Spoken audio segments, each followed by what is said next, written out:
IGMC Sanjauli चौक के लिए करोड़ों रुपए से बन रहे रास्ते का काम कई दिनों से बंद, निगम वन विभाग के आगे लाचार।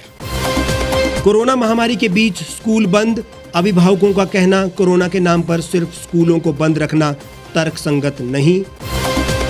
देश में कोरोना के खिलाफ एक दिन में लगाई 1 करोड़ से ज्यादा वैक्सीन, WHO ने दी भारत को बधाई। अमेरिका ने अफगानिस्तान में ISIS के ठिकानों पर ड्रोन से किया हमला, काबुल धमाकों का मास्टरमाइंड मारा गया। रामलला की धरती अयोध्या से देश में राम राज्य के लिए लोक नीति का आगाज, युवाओं और बुद्धिजीवियों के साथ आयोजित किया सेमिनार। और राकेश टिकैत ने दी धमकी, कहा शिमला अगर ठंडा है तो गर्म करना भी आता है, शिमला को भी बना देंगे दिल्ली, जयराम सरकार को दी खुली चेतावनी।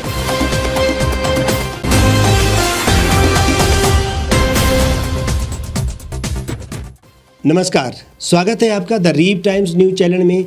आपके साथ मैं हेमराज चौहान। अब खबरें विस्तार से।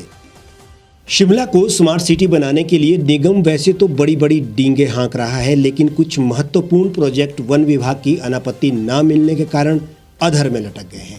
इनमें से एक है संजौली चौक से आईजीएमसी तक बन रहे आधुनिक कवर्ड पाथ का प्रोजेक्ट, जो कि फॉरेस्ट की आपत्ति के बाद बंद पड़ गया है। ये सड़क चौक से हॉस्पिटल और मॉल रिज के लिए जाता है। पैदल यात्रियों और मरीजों के लिए ये कवर्ड पाथ बेहद फायदे में रहेगा, लेकिन अब स्टे लग जाने के कारण ये कार्य कई दिनों से बंद पड़ा हुआ है, जिससे अब ये योजना अधर में लटकती नजर आ रही है। स्मार्ट सिटी शिमला में निर्माण कार्यों में तेजी कम, रुकावट ज्यादा आ रही है। संजौली चौक से आईजीएमसी के लिए पूरी तरह से कवर्ड रास्ते के निर्माण की करोड़ों की परियोजना खटाई में पड़ती नजर आ रही है। इसका निर्माण लंबे समय से हो रहा था। इस कारण इस बेहद व्यस्त सड़क पर वाहनों, एम्बुलेंस और लोगों को चलने में भी बड़ी दिक्कत का सामना करना पड़ रहा था। लेकिन इस रास्ते के निर्माण में अब पेड़ों के कारण स्टे लग गया है और पिछले लंबे समय से ये काम बंद पड़ा है। काम बंद हो जाने से एक तो ये योजना खटाई में पड़ गई है, दूसरे सड़क की खुदाई के कारण ना तो ये सड़क चलने लायक है और ना ही इस सड़क पर वाहनों की आवाजाही सही प्रकार से संभव हो पा रही है। इस बारे में जब महापौर शिमला सत्या कौंडल से द रीप टाइम्स ने बात की तो महापौर ने स्पष्ट कर दिया कि ये कार्य वन विभाग ने रुकवाया है।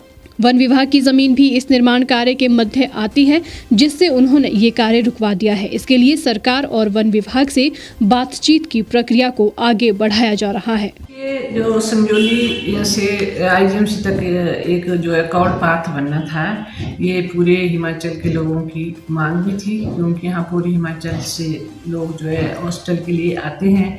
लेकिन बहुत दुर्भाग्यपूर्ण बात है कि हमारे फॉरेस्ट विभाग उन्हें कुछ ये मानकर कि ये कुछ लैंड हमारी आती है तो इसमें रोक लगाई है। लेकिन हम इस केस को प्रोसेस कर रहे हैं और जल्दी से जल्दी ये काम शुरू हो जाएगा। शिमला एक ऐतिहासिक और प्राचीन शहर है।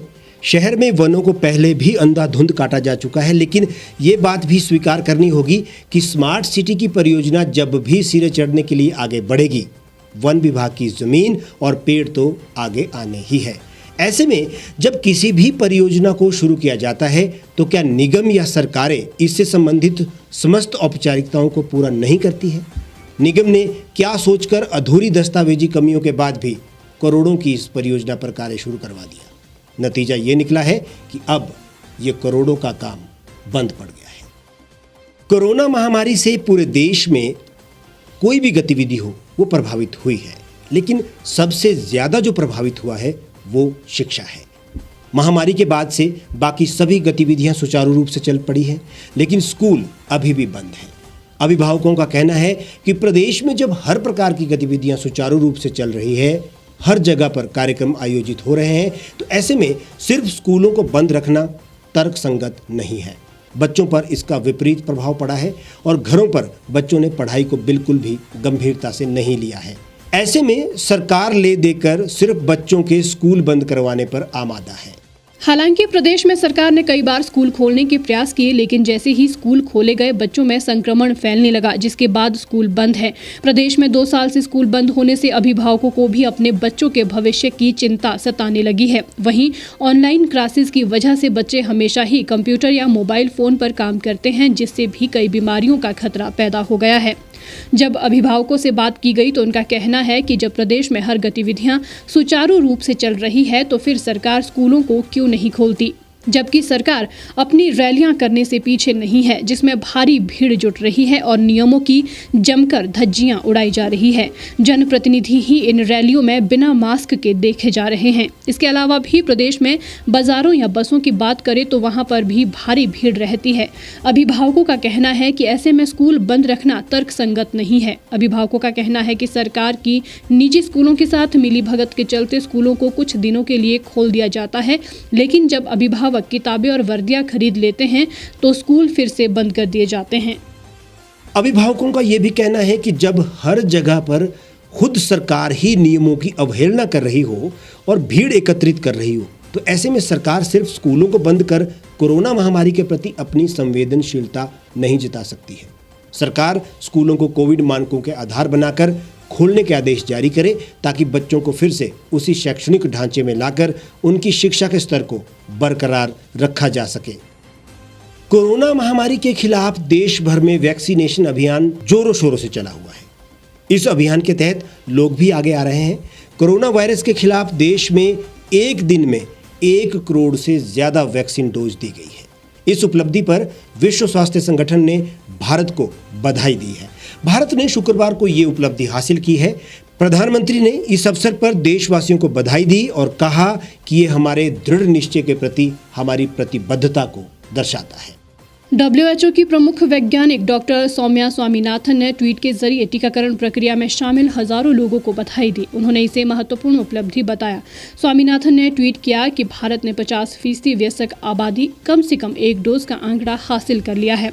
सरकारी आंकड़े बताते हैं कि शुक्रवार को कुल 1,64,376 डोज दिए गए। इससे पहले एक दिन में सबसे ज्यादा 8,82,000 खुराकें 16 अगस्त को दी गई थी। प्रधानमंत्री नरेंद्र मोदी ने भी ट्वीट किया था कि टीकाकरण के रिकॉर्ड आंकड़े रहे हैं। 1 करोड़ के आंकड़े को पार करना महत्वपूर्ण उपलब्धि है। 16 जनवरी को शुरू हुआ टीकाकरण अभियान अब रफ्तार पकड़ता नजर आ रहा है। बीते हफ्ते 60.9 लाख डोज प्रतिदिन की औसत से लगाए गए हैं।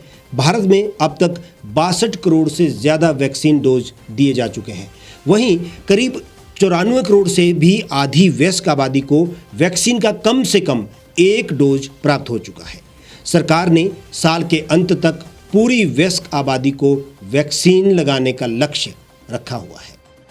गुरुवार को काबुल एयरपोर्ट पर ISIS ने फिदायनी हमला किया था, जिसमें 13 अमेरिकी सैनिकों समेत 170 लोग मारे गए थे। इसके बाद अमेरिका ने चेतावनी दी थी कि काबुल हमले का बदला लिया जाएगा और आतंकवादियों को ढूंढ कर मारेंगे। जिसके बाद अमेरिका ने अफगानिस्तान में ISIS खुरासन ग्रुप के ठिकानों पर ड्रोन से हमला किया है। यह हमला अफगानिस्तान के नंगरहार प्रांत में किया गया है, जो कि पाकिस्तानी सीमा से लगा हुआ है और ISIS का गढ़ माना जाता है। यहाँ अमेरिकी हमले में काबुल धमाकों का मास्टरमाइंड भी मारा गया है।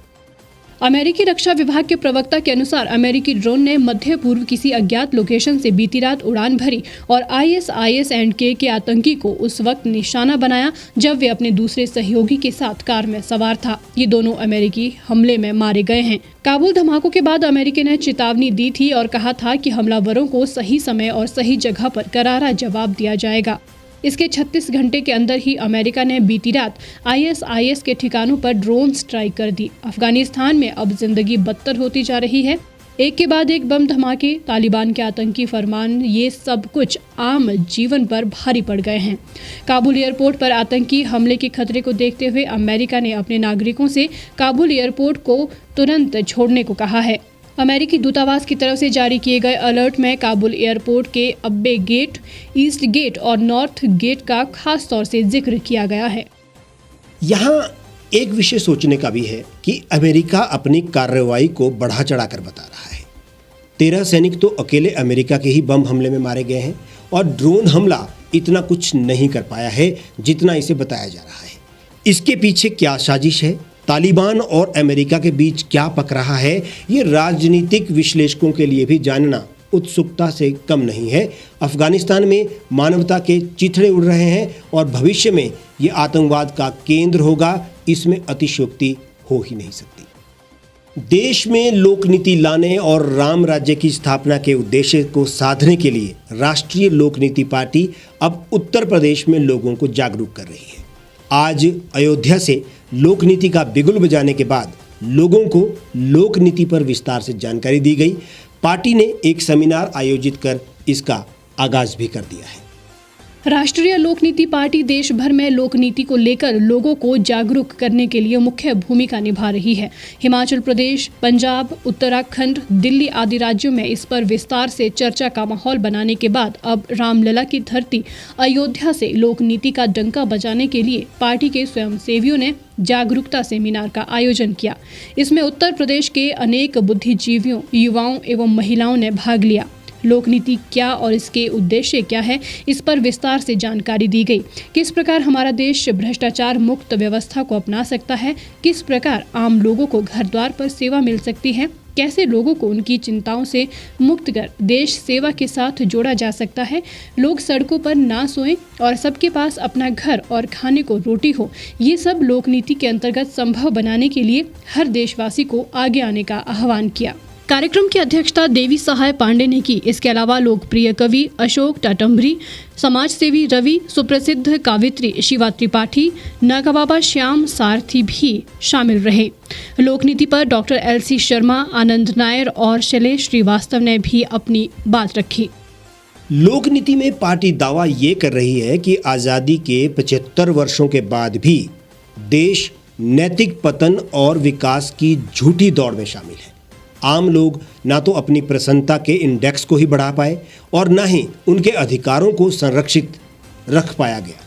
इसके लिए लोक नीति को देश में लाने की पहल करनी होगी। अब देखना यह है कि ये दावे कितने सही साबित हो पाते हैं। और अब किसान आंदोलन से जुड़ी खबर। किसान नेता राकेश टिकैत शनिवार को हिमाचल दौरे पर पहुंचे। सोलन के सब्जी मंडी पहुंचने पर राकेश टिकैत को विरोध का सामना भी करना पड़ा।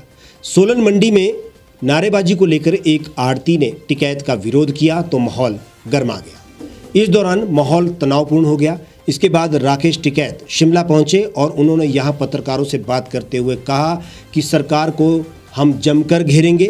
उन्होंने हिमाचल प्रदेश के किसानों और बागवानों से आग्रह किया कि हिमाचल का किसान और बागवान एकजुट हो जाए। अगर ऐसा नहीं हुआ तो अडानी अंबानी ग्रुप किसानों को पूरी तरह से तोड़ देगा। उन्होंने कहा कि यदि किसानों और बागवानों के हित में हिमाचल में भी आंदोलन की ज़रूरत पड़ी तो यहाँ भी आंदोलन किया जाएगा। उन्होंने कहा कि शिमला को दिल्ली बनाने से परहेज नहीं करेंगे।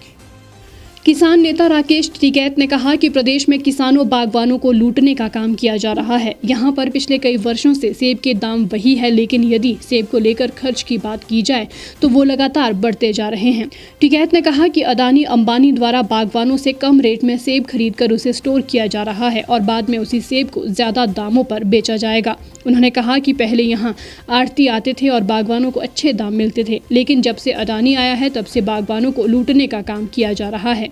किसान नेता राकेश टिकैत ने हिमाचल के किसानों बागवानों से एकजुट होने की अपील की है। टिकैत ने कहा कि MSP को लेकर कानून बनाया जाए, हिमाचल के किसानों की फसलों को MSP में शामिल किया जाए। इस दौरान उन्होंने कहा कि हिमाचल सरकार किसानों को ट्रांसपोर्ट सब्सिडी दे ताकि उन्हें लाभ मिल सके। टिकैत ने कहा कि यदि सरकार ने किसानों बागवानों के हक में फैसले नहीं लिए तो हिमाचल को दिल्ली बनाने में देर नहीं लगेगी। ये अडानी जैसा एक बड़ी संस्थाएं हिमाचल के सेब बागानों में घुस चुकी है और उसका रिजल्ट देखने को मिला कि जो मंडियां थी, जो हमारा आढ़ती सिस्टम था, जो बाहर का व्यापारी यहाँ पे आता था और माल यहाँ से खरीद के तो पूरे देश भर में वो भेजता था, आज वो सिस्टम क्लैप्स हुआ है और उसका नतीजा ये हुआ कि आज जब अडानी के हाथ में उसके बड़े बड़े गोदाम यहाँ पे बने, आज जब किसान की फसलें आई उसने अपने गोदामों के दरवाजे खोले और मार्केट में हजारों पेटियां सेब की उतारी, मार्केट को डाउन करा गया और जैसे ही मार्केट डाउन हुआ तो रेट सस्ता करा गया और सस्ते में माल खरीदने की एक उसकी पूर्ण रूप से परंपरा है कि माल को डाउन करूंगा मार्केट को और सस्ता फसलें किसान की मैं खरीद कर अपने गोदाम भरूंगा, 2 महीने फसलों की कीमतें कम करेंगे और 10 महीने इस देश की जनता को लूटने का काम करा जाएगा। यही यहाँ के सेब के किसानों का हुआ कि 16 रुपया किलो एकदम से मार्केट को डाउन करा गया।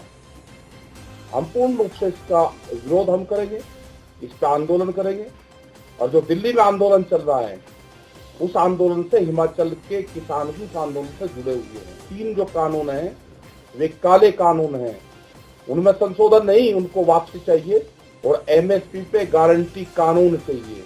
या तो सरकार मानेगी, नहीं तो हम सरकार को दिल्ली को घेर रखा है।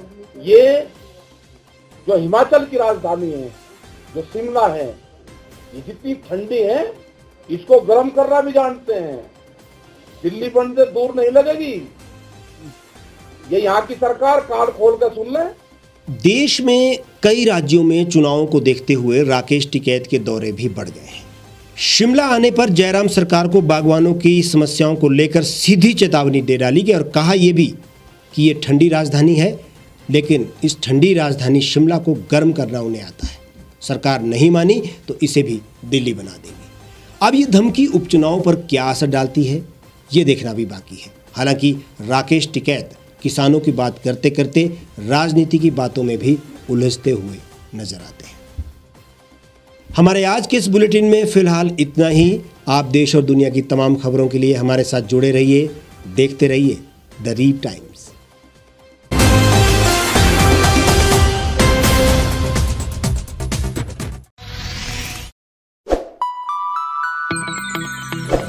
खबरों में बने रहने के लिए सब्सक्राइब करें द रीड टाइम्स, लाइक और शेयर करना ना भूलें।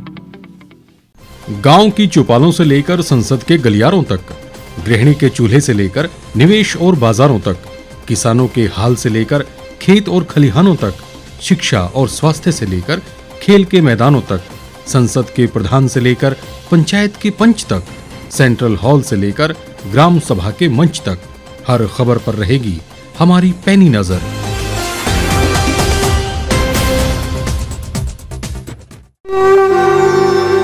भारतवर्ष, जिसे आप दशकों से सुनते आए हैं कि सोने की चिड़िया थी।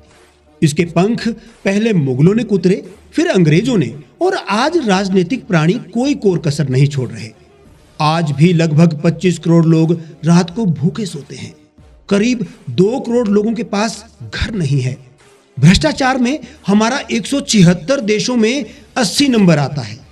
औसतन 100 महिलाओं के साथ हर दिन ज्यादतियां होती है और ना जाने क्या क्या। देश की संसद से कुछ ही दूरी पर चादर लपेटे सैकड़ों लोग सुबह नील गगन के नीचे सोए हुए मिलते हैं। क्या आप एक ऐसे भारत की परिकल्पना नहीं करना चाहेंगे जहां कुछ ऐसा किया जाए कि 1 वर्ष के भीतर देश में कोई भिखारी या लाचार भी आश्रयहीन न रहे?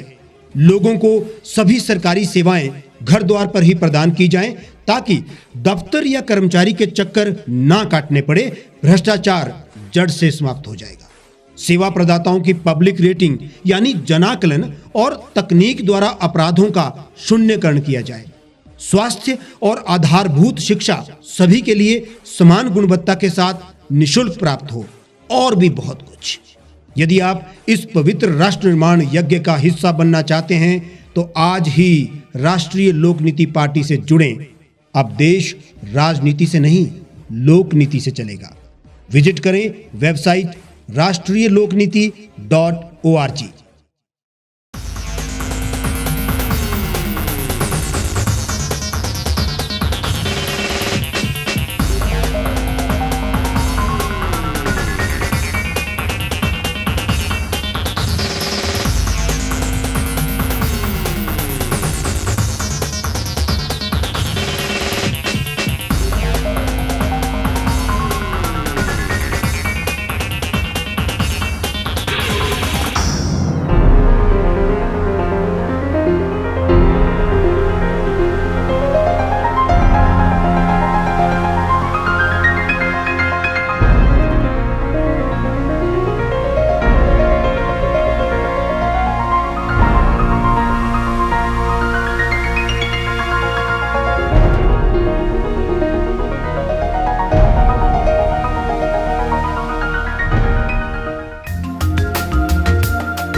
एक छत के नीचे सुविधाओं का अब उठाएं लाभ।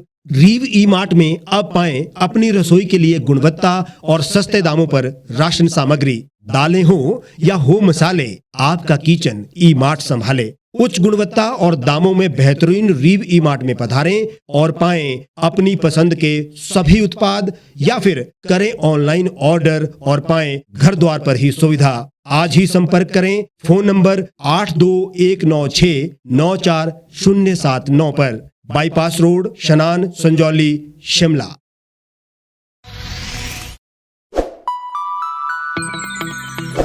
लेटेस्ट खबरों के लिए आप यूं ही देखते रहिए द रीव टाइम्स। लाइक, शेयर और सब्सक्राइब करना ना भूलें।